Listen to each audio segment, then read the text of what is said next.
Assalamualaikum warahmatullahi wabarakatuh. Kembali bersama kami podcast Mandala, bisa berbagi inspiratif dan inovatif.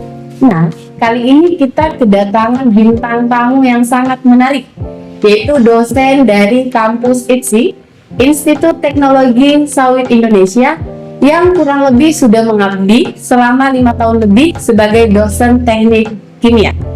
Selamat datang Pak Sukri. Bagaimana kabarnya? Alhamdulillah sehat ya. Nah, karena Bapak kan sudah 5 tahun lebih nih Pak menjabat sebagai dosen teknik kimia. Boleh dong Pak dikasih pengalamannya, bagaimana sih selama Bapak berproses mengajar sebagai dosen teknik kimia di kampus ITSI?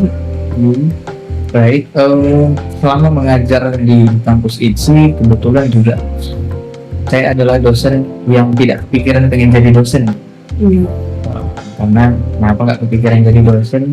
Ya, alhamdulillah memang ya kalau anak teknik wajar ya kuliahnya itu di luar batas wajar.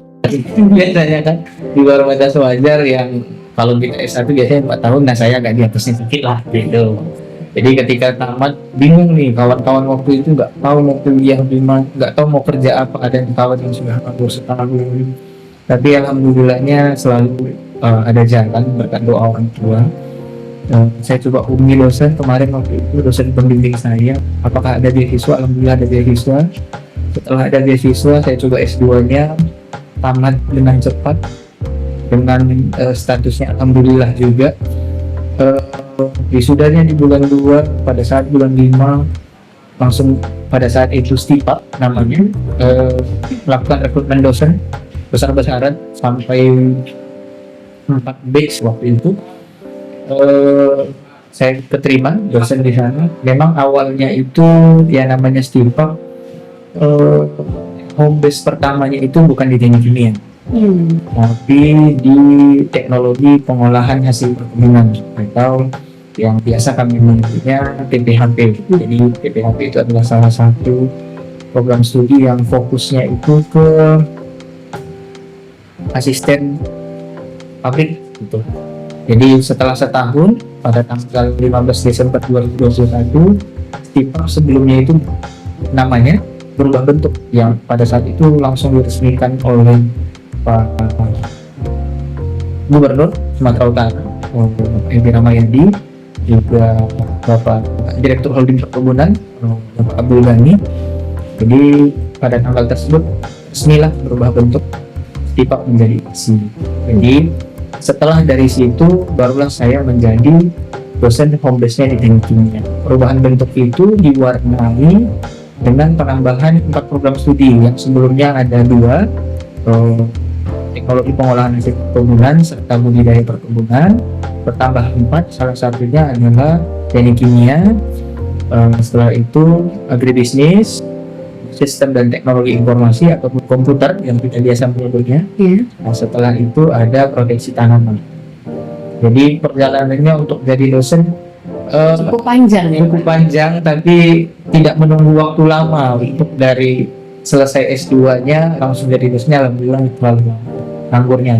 Dan menariknya ternyata sebelum bernama ITSI ini sebelumnya adalah STIPA. STIPA namanya sebelum.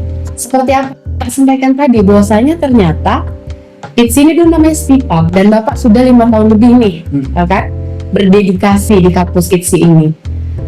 Apa sih menurut Bapak yang membedakan kampus ITSI ini dengan perguruan tinggi lain, terutama dalam hal kurikulum dan pendekatan terhadap industri kelapa sawit? Karena sebagaimana yang kita tahu kan Pak, bahwasanya Sumatera Utara itu penghasil komoditas kelapa sawit terbesar ya di Indonesia ya Pak ya? Iya, benar.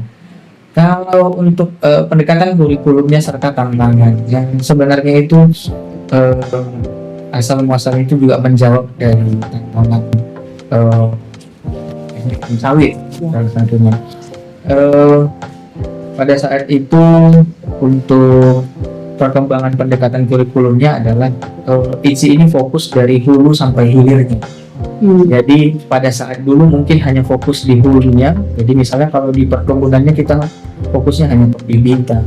Berarti dia memperluas jangkauan. Iya, luas Iya. jangkauannya mulai dari hulu dan hilir. Jadi kalau sekarang kan dulu orang meriksa hama tanaman diceknya satu-satu. Iya. ITSI menjawab itu dengan adanya program studi sistem dan teknologi informasi. Dijawab mungkin mereka ada yang namanya kurikulumnya, mungkin pada saat perkuliahan mereka ada latihan drone untuk melihat kontur tanahnya atau aeromappingnya. Kalau mungkin kita selama ini udah sering kita pakai sebenarnya. Kita bangun pagi, cuci muka, kita pakai apa? Pembersih muka. Bangun pagi, habis cuci muka, kita sikat gigi, kita pakai odol. Setelah odol kita pakai sabun, sama. Itu salah satu produk hilir sawit yang bahan dasarnya adalah CPO dan PKO. Dan ITSI menjawab itu dengan mengadakan program studi teknik. Jadi untuk yang sebelumnya kita hanya berfokus di hulu, ITSI datang dengan memfokuskan supaya mendapatkan baik dari hulu dan hilir, Membuat inovasi baru ya. inovasi baru di bidang sawit tersebut. Nah, lantas dengan inovasi yang telah Bapak sampaikan tadi kan, inovasi-inovasi yang dikembangkan oleh kampus ITSI ini, lantas bagaimana sih kampus ITSI ini menjawab tantangan nih terkait isu lingkungan dan keberlanjutan dalam industri kelapa sawit di Indonesia ini? Yang namanya kalau isu pasti selalu ada ya. Iya. Ada pro dan kontra, Iya, baik betul. itu nggak usah sawit pun gitu kan. Sedangkan negara kita ini selalu diterpa isu aja Iya. kan gitu. gampang kemakan hoax ya Pak. Gampang kemakan hoax gitu. Tapi yang namanya kami percaya kampus yang tumbuh dan kampus yang besar itu tidak akan tumbuh dengan adanya isu. Luar biasa. Kami menjawab semua tantangan itu baik dari segi diplomasi. Pada saat di tahun semalam itu saja kami sudah menambahkan beberapa hubungan kerjasama yang internasional supaya melebarkan sayap lagi untuk menjawab apa ya, di campaign dari orang-orang yang ada di luar sana, ya baik dari negara kita sendiri ataupun negara luar, bahwasanya sawit itu tidak terlalu yang buruk-buruk aman. Kalaulah mereka misalnya menganggap sawit itu buruk, lantas mereka akan menggunakan peralatan rumah tangga mereka dari apa? Karena isu lingkungan ini kan sawit nih dampak buruknya kan menyerap air tuh begitu Menyerap banyak gitu ya. Banyak. Iya. Karena mereka hanya fokus ke hulunya saja. Iya. Sementara produk yang mereka gunakan hari-harinya itu adalah salah satu produk dasar sawit. Jadi kita tidak fokus ke sananya gitu. Berarti pihak ITSI ini membuka netizen ya, terutama Gen Z yang minim literasi, Benar. agar bisa lebih tahu inovasi-inovasi yang dikembangkan oleh kampus ITSI itu sendiri. Nah, pernah nggak sih Pak, bahwasanya kampus ITSI ini ada menjalin hubungan kolaborasi gitu? Kalau misalnya ada, sejauh mana sih kolaborasi ITSI dengan perusahaan atau perkebunan sawit dalam praktik magang nih? Atau penyaluran kerja di lulusan di pihak UTSU itu sendiri? Atau ITSI maksudnya? Kalau untuk hubungan kerjasama, ITSI itu sudah tahapnya internasional. Wow. Termasuk yang paling dekat ini banyak sih yang internasional yang sudah kerjasama. Sama kalau untuk magang, kebetulan kalau kita magang itu apalagi program studi yang D4 itu magangnya itu akan ada 2 kali supaya karena kan targetnya tadi ke sistem perkebunannya itu kita adakan magangnya 2 kali. Biasanya magang yang pertama itu ke anak perusahaan BUMN. Jadi sudah sampai BUMN, berarti Iya. ini sudah diakomodasi oleh negara yang dibawahi oleh Kementerian Keuangan berarti ini ya Pak ya? Kalau untuk magangnya dia kita biasanya tetap yang regional kan. Ya regional kita misalnya ya sebatas di Sumut gitu. Mungkin ada yang mahasiswa yang di Ajamu begitu. Mereka magangnya di sana baik di kebunnya ataupun di pabriknya. Untuk magang anak-anak biasanya tidak terlalu khawatir kalau untuk magang. Hubungan diplomatik juga banyak. Contohnya ada beberapa perusahaan yang menjalin kerjasama dengan ITSI. Salah satu keunggulan kita itu adalah ketika kita mengadakan open recruitment. Biasanya perusahaan itu datang ke kampus dan yang pesertanya itu hanya khusus untuk mahasiswa ITSI saja. Jadi ya kita bilang apa ya, jalur fast track, tapi enggak juga. Tapi perusahaannya yang datang dan pesertanya itu hanya untuk kita. Dan biasanya sebulan itu bisa 3 sampai 4 kali. Ternyata sekonsisten itu Iya, 3 sampai 4 kali, mungkin ya minimal 2 kali gitu. Jadi dan buktinya juga untuk menjawab tantangan itu, kadang biasanya ketika kita kuliah kan ngapain kuliah kalau misalnya nggak kerja gitu kan. Di tahun 2024 dibuktikan dengan kerjasama yang kuat, sinergi yang erat dengan holding perkebunan, ITSI itu masuk di program talent scouting. Jadi yang bakalan nantinya jadi karyawan holding perkebunan di tahun 2024. Sama juga biasanya mahasiswa itu sebelum wisuda mereka sudah ada beberapa yang keterima kerja gitu. Jadi kadang memang kalau kita melihatnya kampus kan kalau wisuda pasti rame ya, gitu kan. Kalau kami kadang justru ada yang sunyi gara-gara anaknya sudah bekerja. Jadi ketika sudah bekerja biasanya ditampilkan tuh di layarnya, namanya si ini, anak dari ini sudah bekerja di perusahaan ini. Biasanya kan kalau univ lain kan hanya lulusan. Kalau ITSI berarti penempatan kerjanya saja sudah jelas gitu. Sudah jelas Bu. Jadi ibaratnya kayak misalnya apalagi yang sebelum dia masuk ke ITSI itu sudah kita siapkan. Yang biasanya kan yang namanya padi itu pasti ada yang panen duluan gitu. Jadi ataupun mungkin yang bunga yang paling cantik itu pasti akan kita petik duluan. Jadi yang cantik itu pasti akan menemukan kerjanya yang lebih duluan daripada yang lainnya. Tapi untuk waktu tunggu karena nggak terlalu lama. Kenapa? Karena tadi sebulan itu kadang mau diadakan open recruitment 2 sampai 4 kali. Jadi weekly itu ada. Bahkan kadang kami yang kewalahan mau mengadakannya di ruangan mana, di ruangan mana. Jadi setelah mereka wisuda kadang ada lagi untuk perusahaannya gitu. Jadi tetap kita utamakan supaya adik-adik mahasiswa ini ataupun alumni ini bekerja di bidang.